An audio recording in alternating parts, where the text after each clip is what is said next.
नमस्कार, आप इस वक्त आयुन भारत देख रहे हैं और मेरा नाम तान्या अधिकारी है। क्या सुप्रीम कोर्ट सुपर संसद बन गई है या फिर आर्टिकल 142 न्यूक्लियर मिसाइल की तरह काम कर रहा है? दरअसल ये सवाल उपराष्ट्रपति जगदीप धनखड़ के उस बयान से उपजे हैं जो उन्होंने कल सुप्रीम कोर्ट को लेकर कहा था। उन्होंने सीधा कहा था कि अदालतें राष्ट्रपति को आदेश नहीं दे सकती है।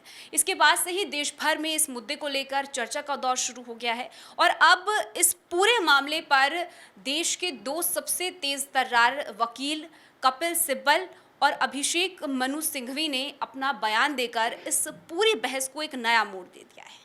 चलिए इस पूरी कंट्रोवर्सी को लेकर क्या कुछ विवाद हो रखा है, ये पूरी कंट्रोवर्सी आखिर है क्या, ये समझने की कोशिश करेंगे। हमारे साथ हमारे सहयोगी राजकुमार जी मौजूद हैं। सर, कल उपराष्ट्रपति का सीधा सख्त बयान आया था, तीखी प्रतिक्रिया उन्होंने सुप्रीम कोर्ट को लेकर करी थी और आज देश के दो सबसे बड़े वकील ने इस पर अपना बयान दिया है। पूरी कंट्रोवर्सी क्या है, एक बार समझा दीजिए। और देखिए, कल जो बयान दिया था उपराष्ट्रपति ने, तो आज उसका जवाब आया है। ये कांग्रेस की तरफ से कहा जा सकता है, क्योंकि अभिषेक मनु सिंघवी कांग्रेस के वकील हैं और बहुत कद्दावर वकील हैं। कपिल सिब्बल भी हालांकि निर्दलीय राज्यसभा सांसद हैं समाजवादी पार्टी के समर्थन से, लेकिन कपिल सिब्बल का कांग्रेस प्रेम बहुत पुराने कांग्रेसी रहे हैं, तो है ही, उनको अलग नहीं किया जा सकता है। वैसे भी समाजवादी पार्टी भी सरकार के खिलाफ है। तो एक तरह से इन लोगों ने सरकार कांग्रेस की तरफ से अपनी दलील दी है। और दलील कैसी दी है? अभिषेक मनु सिंघवी कह रहे हैं कि अनुच्छेद 142 ये सुप्रीम कोर्ट को विशेषाधिकार है और ये विशेषाधिकार बाबा साहब अंबेडकर भी इसके पक्ष में थे कि सुप्रीम कोर्ट के पास रहे, लेकिन अभिषेक मनु सिंघवी ने ये नहीं बताया कि ये अनुच्छेद 142 में क्या इस बात का जिक्र है कि सुप्रीम कोर्ट राष्ट्रपति को निर्देश दे सकता है या उनके लिए कोई गाइडलाइन तैयार कर सकता है, बना सकता है कि आप 3 महीने में किसी बिल को, किसी भी विधेयक को आप या तो उस पर स्पष्टीकरण दीजिए या उस पर पास करिए। क्या ये अधिकार सुप्रीम कोर्ट के पास है? मुझे नहीं लगता कि ये सुप्रीम कोर्ट के पास ये अधिकार होगा। इस पर इन्होंने कहा नहीं है। दूसरी बात, कपिल सिब्बल कह रहे हैं कि एक सांकेतिक पद होता है राष्ट्रपति का। मतलब कपिल सिब्बल ये कहना चाह रहे हैं कि लोकतंत्र में, भारतीय लोकतंत्र में राष्ट्रपति का पद एक सांकेतिक पद होता है, मतलब पपेट होता है, पुतली की तरह, मतलब उसकी कोई अहमियत नहीं है। तो क्या कांग्रेस की अब तक की जितनी सरकारों ने राष्ट्रपति बनाए वो सब सांकेतिक थे? ये कहना चाह रहे हैं। क्या ये कपिल सिब्बल ये कहना चाह रहे हैं कि सुप्रीम कोर्ट से राष्ट्रपति से बड़ा है? राष्ट्रपति का पद जो है, ये संवैधानिक संस्था जो हमारी है उसमें सबसे ऊपर है, सर्वोच्च है, और सुप्रीम कोर्ट उसको आदेश या निर्देश कैसे दे सकता है, ये अब समझ से बाहर है। दूसरी बात, उनकी बात में देखिए कंट्रडिक्शन कितना है। कपिल सिब्बल कह रहे हैं कि मंत्रिमंडल के पास सारी शक्तियां होती हैं। तो अगर मंत्रिमंडल के पास सारी शक्तियां हैं, कानून बनाने का, विधेयक बनाने का, उसको बदलने का, तो क्या सुप्रीम कोर्ट के पास ये अधिकार है कि वो कानून को बदले, उसमें फेरबदल करे या उसको रद्द कर दे, या कानून बनाने के लिए निर्देश इस तरह का कोई दे कि नहीं, इसको इस तरह से नहीं, इस तरह से बनाइए? क्या न्यायपालिका विधायिका को इस तरह का निर्देश दे सकती है? मुझे नहीं लगता कि इस तरह का कोई अधिकार है। और ये वही, याद करिए, ये वही कपिल सिब्बल हैं जिन्होंने कहा था कि राम मंदिर पे जब फैसला आने वाला था सुप्रीम कोर्ट का, तो उन्होंने कहा कि नहीं, अभी फैसले को रोक दीजिए, इसलिए रोक दीजिए क्योंकि ये बीजेपी को फायदा हो जाएगा, लोकसभा का चुनाव है। तब कोर्ट ने ये कहा था कि कोर्ट चुनाव देखकर, हालात देखकर, परिस्थितियां देखकर फैसला नहीं देती, कोर्ट सबूत देखकर ये फैसला सुनाती है। तो ये वही एक और इनका वो था, ये वही कपिल सिब्बल हैं, यही अभिषेक मनु सिंघवी हैं। जब यूपीए की सरकार थी, केंद्र सरकार में, तो राम सेतु को तोड़ने की बात कर रहे थे। ये लोग कह रहे थे काल्पनिक है, राम काल्पनिक है। तो उस पर याचिका लगाई गई, सुप्रीम कोर्ट ने माना कि नहीं, ये वाकई में राम सेतु है, इसको नहीं तोड़ा जाना चाहिए।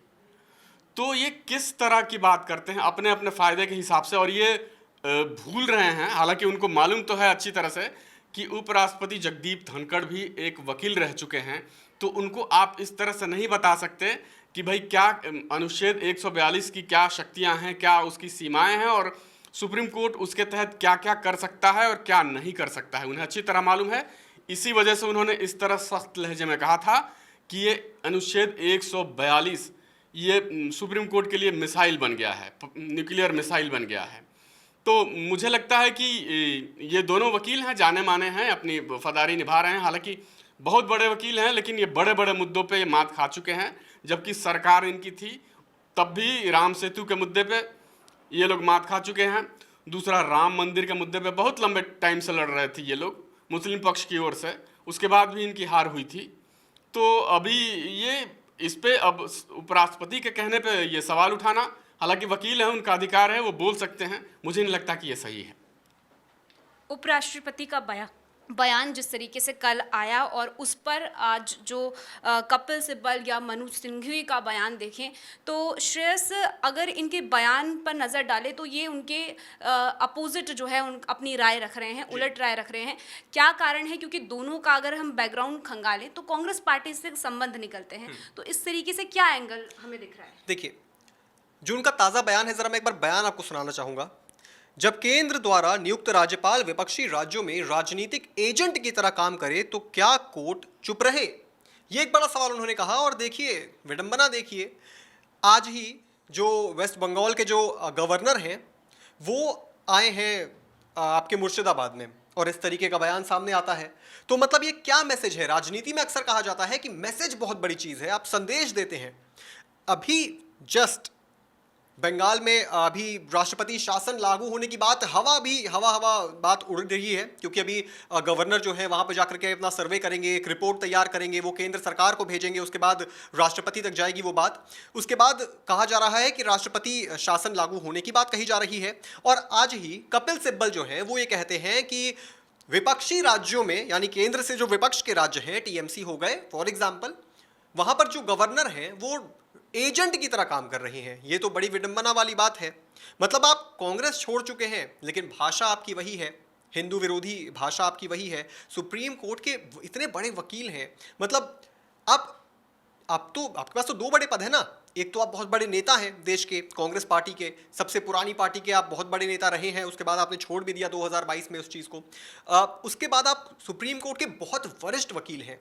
इस तरीके की भाषा, इस तरीके का मैसेज देना कि राज्यपाल जो है वो एजेंट की तरह काम कर रही हैं, तो ये उनको शोभा नहीं देता है। और जहाँ तक पश्चिम बंगाल की बात है, क्योंकि मैसेज जो है वो बहुत क्लियर जा रहा है, पश्चिम बंगाल की तरफ ही जा रहा है।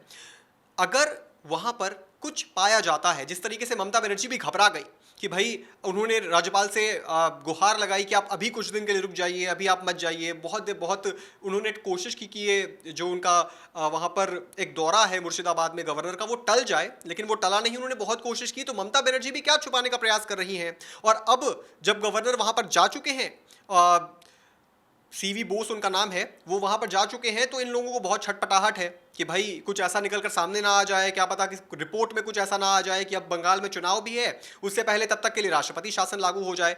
तो ये बहुत दुखद भी है और एक तरीके से विडंबना वाली बात ही है कि आप देश की जनता को अलग अलग नज़रिए से देख रहे हैं। एक को अपना वोट बैंक समझते हैं, और जो हिंदू हैं, जो लिटरली प्रताड़ित हो रहे हैं, आप उनको कुछ समझते नहीं हैं। लेकिन जो बयान अभी आया है कपिल सिब्बल का, वो किस तरीके से डाइवर्ट कर सकता है? उपराष्ट्रपति ने इतना महत्वपूर्ण बयान दिया है, उसको किस तरीके से प्रभाव करेगा? कोई डाइवर्ट नहीं कर पाएगा बयान को। जो भी इन्होंने बयान दिया है, कोई डाइवर्ट करने वाली बात नहीं है। जाहिर सी बात है, कई बार ऐसी भी राजनीति में ये चीज़ देखने को मिली है कि ऐसा स्टेटमेंट दे दो जिससे जो मेन मुद्दे हैं वो भटक जाएं। अभी हम और आप इस चीज़ के कपिल सिब्बल के ऊपर चर्चा कर रहे हैं। क्यों चर्चा कर रहे हैं? क्योंकि उन्होंने बयान दे दिया। और हम कौन से मुद्दे से भटक गए? बंगाल के मुद्दे से भटक गए। जो असली मुद्दे थे, हिंदुओं की प्रताड़ना, अभी वो पलायन कर रहे हैं, बड़ी बड़ी खबरें सामने आ रही हैं, उससे हम भटक गए और हम कपिल सिब्बल पर आ गए हैं। तो कई बार ध्यान को डाइवर्ट करने के लिए भी कंट्रोवर्शियल बयानबाजी की जाती है। लेकिन देखने वाली बात यह है कि कपिल सिब्बल अब कांग्रेस पार्टी में है नहीं। जिस तरह राजकुमार सर ने भी हमें बताया कि समाजवादी पार्टी के समर्थन से वो राज्यसभा मेंबर हैं, तो इस तरीके की बयानबाजी सही नहीं है। तो दो जो बड़े वकील हैं, उन्होंने आज उपराष्ट्रपति जगदीप धनखड़ के बयान पर अपनी प्रतिक्रिया दी है, लेकिन उनकी प्रतिक्रिया पर ही कई तरह के सवाल जो है वो उठाए जा रहे हैं, लाजमी उठाने भी जो है लाजमी है, क्योंकि दोनों का जो इतिहास रहा है वो कांग्रेस पार्टी से जुड़ा हुआ रहा है। ऐसे में कहा जा रहा है कि कहीं ना कहीं उनका बयान जो है वो निष्पक्ष नहीं है, कहीं ना कहीं बायस्ड बयान वो दे रहे हैं। लेकिन बड़ा सवाल ये है कि उपराष्ट्रपति जगदीप धनखड़ ने जो महत्वपूर्ण बयान दिया है उस पर क्या विचार किया जाएगा, उस पर क्या सुप्रीम कोर्ट विचार करेगा, और अभी जो दो वकीलों ने अपना बयान दिया है ये किस तरीके से इस पूरे मैटर पर अपना प्रभाव छोड़ेंगे, ये आने वाला वक्त बताएगा। फिलहाल इस चर्चा को यही समाप्त करते हैं। आपकी इस पूरी मुद्दे को लेकर क्या कुछ राय है कमेंट सेक्शन में ज़रूर बताइएगा। बाकी देश और दुनिया की और ऐसी ही टॉपिक से जुड़े रहने के लिए आप जुड़े रहिए आयुन भारत के साथ।